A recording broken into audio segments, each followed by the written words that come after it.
Hello friends, Vardhan academy में आप सभी का स्वागत है। दोस्तों, आज की इस वीडियो में हम लोग उत्तर प्रदेश जूनियर शिक्षक भर्ती से संबंधित जो हमारी साइंस की क्लासेस चल रही हैं, ठीक है।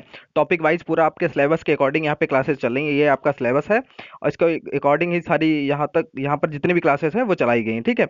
और आज का जो हमारा टॉपिक है वो है पदार्थ, पदार्थों का समूह, पदार्थों का पृथक्करण, पदार्थ की संरचना एवं प्रकृति। ठीक है, ये देखिए यहाँ पर आपको दिया गया है। ये देखिए लास्ट जो लाइन है ये है, ठीक है। इसी को हम लोग आज की वीडियो में डिस्कस करेंगे और जितनी भी इंपॉर्टेंट चीजें हैं सिर्फ उन्हीं को इस वीडियो में रखा गया है, ठीक है। कोशिश की गई है कि इससे संबंधित कोई भी क्वेश्चन आए वो आपसे छूटे ना, ठीक है। तो चलिए स्टार्ट करते हैं आज की वीडियो और देखते हैं कि क्या क्या चीजें इसमें इंपॉर्टेंट रखी गई हैं, ठीक है। तो देखिए यहाँ पर सबसे पहले लेवासियर को रसायन विज्ञान का जनक कहा जाता है, ठीक है। कहीं कहीं लेवासीय लिखा होता है, कहीं कहीं लेवासियर, ठीक है। रसायन विज्ञान का जनक किसे कहा जाता है? लेवासियर या लेवासीय, ठीक। पदार्थ एवं उनकी प्रकृति। दुनिया में कोई भी वस्तु जो स्थान घेरती हो, जिसका द्रव्यमान होता है और जो अपनी संरचना में परिवर्तन का विरोध करती हो, पदार्थ कहलाते हैं। उदाहरण में जल, हवा, बालू आदि, ठीक है। पदार्थों का वर्गीकरण, वर्गीकरण देख लीजिए, भौतिक वर्गीकरण और रासायनिक वर्गीकरण। भौतिक में ठोस, द्रव और गैस हैं और रासायनिक वर्गीकरण में शुद्ध पदार्थ और मिश्रण है, ठीक है। फिर शुद्ध पदार्थ को कई भागों में बांट दिया गया है, तत्व और यौगिक में। तत्व तत्व और यौगिक में, और तत्व में धात्विक और अधात्विक हो गया, यौगिक में कार्बनिक और अकार्बनिक हो गया। मिश्रण वाले में, मिश्रण देखिए यहाँ पे दो भागों में बांटा गया था, ठीक है। मिश्रण, रासायनिक पदार्थ एक तरफ शुद्ध पदार्थ थे, एक तरफ मिश्रण, तो शुद्ध पदार्थ के ये यहाँ पर हो गए, ठीक है। इधर सारे हो गए। मिश्रण का देखिए इसमें सिर्फ दो हैं, समांग और विषमांग मिश्रण, मिश्रण, ठीक है। इस तरीके से हो गया। ठोस में देखिए पदार्थ की वह अवस्था जिसका आकार आयतन दोनों निश्चित होता है, ठोस कहलाता है। उदाहरण लकड़ी की कुर्सी, लोहे की छड़ आदि, ठीक है। तो ये तो पता ही है कि जो ठोस चीजें हैं उनका आकार भी निश्चित होता है और उनका उनकी आकार और आयतन दोनों निश्चित होता है, ठीक है। अब देखिए द्रव पदार्थ की वह भौतिक अवस्था है जिसका आकार अनिश्चित एवं आयतन निश्चित होता है, द्रव कहलाता है। पानी, मिट्टी, तेल आदि, इसका आकार तो कोई होता ही नहीं है, ठीक है, लेकिन आयतन निश्चित हो सकता है, ठीक। गैस, गैस पदार्थ की वह भौतिक अवस्था है जिसका आकार एवं आयतन दोनों अनिश्चित होते हैं, गैस कहलाता है। उदाहरण में हवा या ऑक्सीजन, मतलब एक ही बात है, ठीक है, हवा आदि, ठीक है। ताप एवं दाब में परिवर्तन करके किसी भी पदार्थ की अवस्था को बदला जा सकता है सिवाय लकड़ी एवं पत्थर को छोड़कर, ठीक है।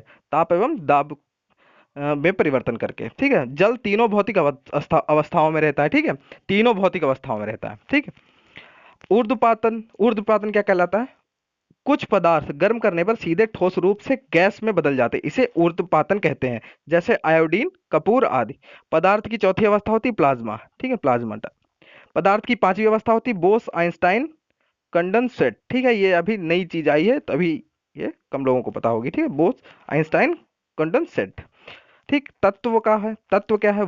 तत्व वह पदार्थ है जिसे और विभाजित नहीं किया जा सकता और ना ही ये अन्य सरल पदार्थों के योग से बनता है, जैसे सोना, चांदी, ऑक्सीजन आदि। यौगिक क्या है? कंपाउंड क्या है? वह शुद्ध पदार्थ जो दो या दो से अधिक पदार्थों से मिलकर बना है, यौगिक कहलाता है। जैसे दो पदार्थों से मिलकर, ठीक है, दो तत्वों से मिलकर बना है जो। यौगिक के गुण उनके अवयवी तत्वों के गुण से भिन्न होता है, जैसे जल है H2O, ठीक है, तो यह दो तत्वों से मिलकर बना है, हाइड्रोजन और ऑक्सीजन के उस संयोग से। फिर मिश्रण देख लीजिए, मिक्सचर वह पदार्थ जो दो या दो से अधिक तत्वों या यौगिकों के मिलने से बनता है, मिश्रण कहलाता है। इसे सरल यांत्रिक विधि द्वारा पुनः प्रारंभिक अवयवों में प्राप्त किया जा सकता है, जैसे हवा। यह दो प्रकार का होता है, समांगी मिश्रण और विषमांगी मिश्रण, ठीक है। मिश्रण, मिश्रण पहला देखिए, निश्चित अनुपात में अवयवों को मिलाने से समांग मिश्रण का निर्माण होता है। इसके प्रत्येक भाग के गुणधर्म एक समान होते हैं, ठीक है। और समांगी मिश्रण ऐसे भी हैं जिनको अलग नहीं किया जा सकता, उनको वो मिल जाएंगे तो उनको अलग नहीं, जैसे चीनी और नमक का घोल है, उसको आप बता ही नहीं पाएगा उसको देखने से, ठीक है। तो ये क्या हो गया? समांगी मिश्रण। विषमांगी मिश्रण देख लीजिए, अनिश्चित अनुपात में अवयवों को मिलाने से विषमांग मिश्रण का निर्माण होता है। इसके प्रत्येक भाग के गुण एवं उनके संगठन भिन्न भिन्न होते हैं, जैसे बारूद, कुहासा आदि। अब जैसे एक ये भी हो गया, जैसे पानी में कोई बालू डाल दे तो ये तो विषमांग मिश्रण होगा, क्योंकि उसमें बालू साफ साफ दिखेगी आपको और उसको अलग भी किया जा सकता है, ठीक है। मिश्रण को अलग करने की विधियां, रवाकरण, क्रिस्टलाइजेशन, इस विधि के द्वारा अकार्बनिक ठोस मिश्रण को अलग किया जाता है। अकार्बनिक ठोस मिश्रण को, उदाहरण शर्करा और नमक, मतलब चीनी और नमक के मिश्रण को इथाइल अल्कोहल में 338 केल्विन ताप पर गर्म करके कीप द्वारा छानकर विलयन को कम ताप पर धीरे धीरे ठंडा किया जाता है। ठंडा होने पर शुद्ध क्रिस्टल विलयन से अलग हो जाता है।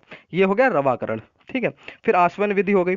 जब दो द्रवों के क्वथनांकों में अंतर अधिक होता है और उसके मिश्रण को आसवन विधि से पृथक करते हैं, इसका प्रथम भाग वाष्पीकरण एवं दूसरा भाग संघनन कहलाता है। ठीक है, वाष्पीकरण हो जाता है और दूसरा वाष्पीकृत हो जाता है, दूसरा संघनित हो जाता है। ठीक है, नेक्स्ट है ऊर्ध्वपातन। ठीक, इस विधि द्वारा दो ऐसे ठोस के मिश्रण को अलग करते हैं जिसमें एक ठोस ऊर्ध्वपातित हो, दूसरा नहीं। इस विधि से Kapoor, naphthalene, ammonium chloride, anthracene आदि को अलग करते हैं। ठीक है, तो यही ऊर्ध्वपातज पदार्थ भी हैं। नेक्स्ट है आंशिक आसवन।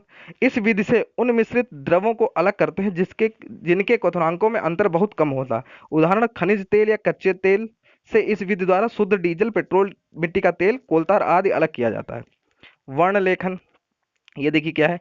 इस विधि में किसी मिश्रण के विभिन्न घटकों को उनकी अवशोषण क्षमता के आधार पर अलग किया जाता है। और अब है भाप आसवन। भाप आसवन, इस विधि से कार्बनिक मिश्रण को शुद्ध किया जाता है जो जल में अघुलनशील होता है परंतु भाप के साथ वाष्पशील होता है, जैसे एसीटोन, मेथिल अल्कोहल आदि। पदार्थ की अवस्था परिवर्तन, ये देखिए अवस्था परिवर्तन देखिए। द्रवणांक, मेल्टिंग पॉइंट, गर्म पड़ने पर जब ठोस द्रव अवस्था में परिवर्तित होते हैं तो उनमें से अधिकांश में यह परिवर्तन एक विशेष दाब पर तथा एक नियत ताप पर होता है।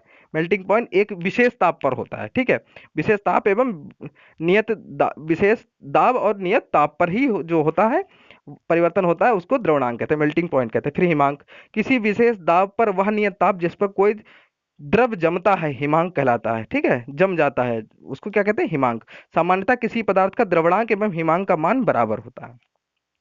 फिर देखिए द्रवणांक पर दाब का प्रभाव। उन पदार्थों के द्रवणांक दाब बढ़ाने से बढ़ जाते हैं जिनका आयतन गलने पर बढ़ जाता है, जैसे मोम और तांबा।